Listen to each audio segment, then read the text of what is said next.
Alright. Finally got this up and running. Let me just clean off my lenses a little bit here.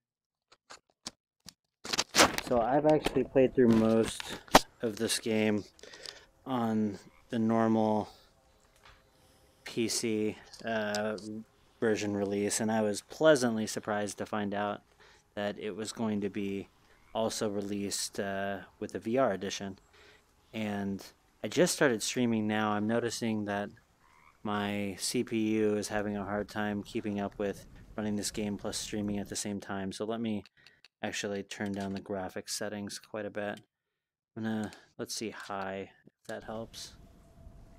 It's still a little bit wonky. Let me try one more time if I can lower. This is actually, like I said, the game was actually running perfectly smooth on very high settings just a moment ago before I hit the go button on my live stream.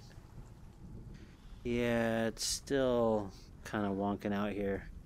I run, even though I'm using a 1080 Ti as my graphics card, I'm still rocking an i7 3770K, overclocked to 5 gigahertz, but still, nonetheless, it's a old CPU, and it doesn't look like, it doesn't look like, especially with just the 4 cores plus the hyper-threading, that it's really wanting to keep up with both. Let me see if this helps.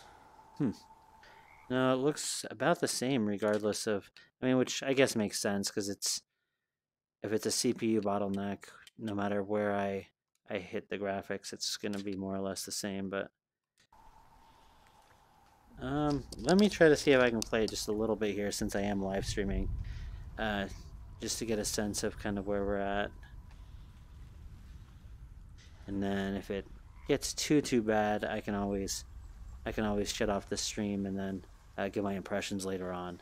But I was really hoping I could kind of, I can already tell that this is going to be absolutely amazing. Before I started the live stream, I watched the initial intro where Senua is, rowing over here to her destination, and that part was just incredible in VR. Because granted, it was incredible when it was on my screen, playing it in 2D for the first time.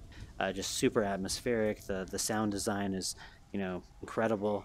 It really floored me both in terms of sound design as well as just the visuals, in terms of, setting a mood and tone for the game to start off with.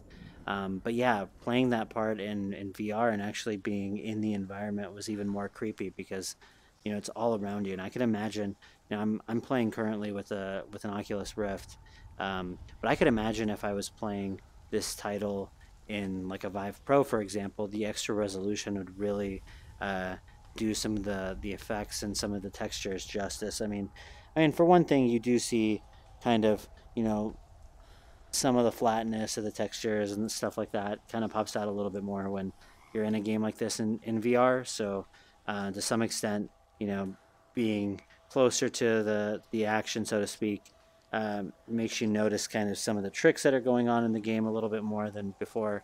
But at the same time, just, I don't know, there's something about all of the design in this game that's just incredible, and again, the mood and the atmosphere is what is key, and that just completely comes through in VR and is really enhanced. So kudos to Ninja Theory for putting this out in VR.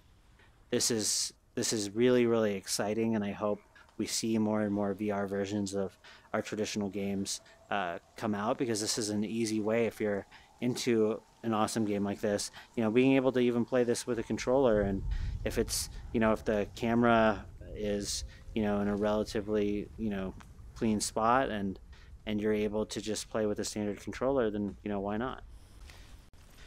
All right, so let's see. Focus. Look closer. Look.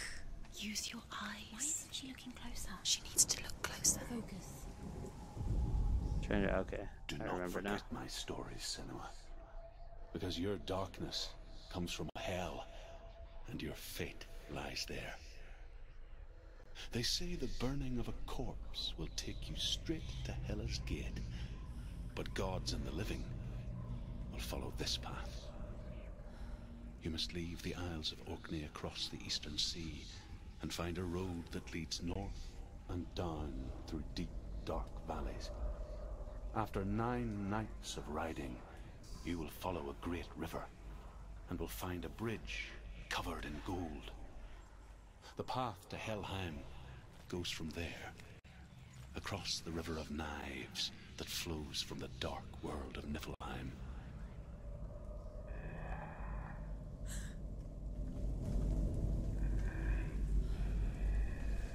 Alright, I'm not gonna lie, that this is really starting to kind of chop up with my system, so I'm thinking this was not the best choice of games to try to play live streaming with my CPU. I'm gonna have to probably shut it off and just play it on my own.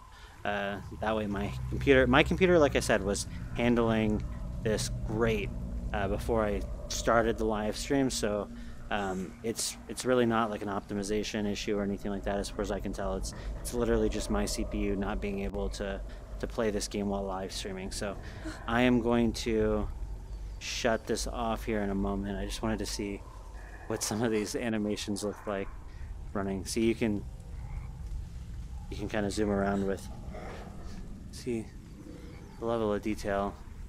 It's pretty spectacular, and being able to see it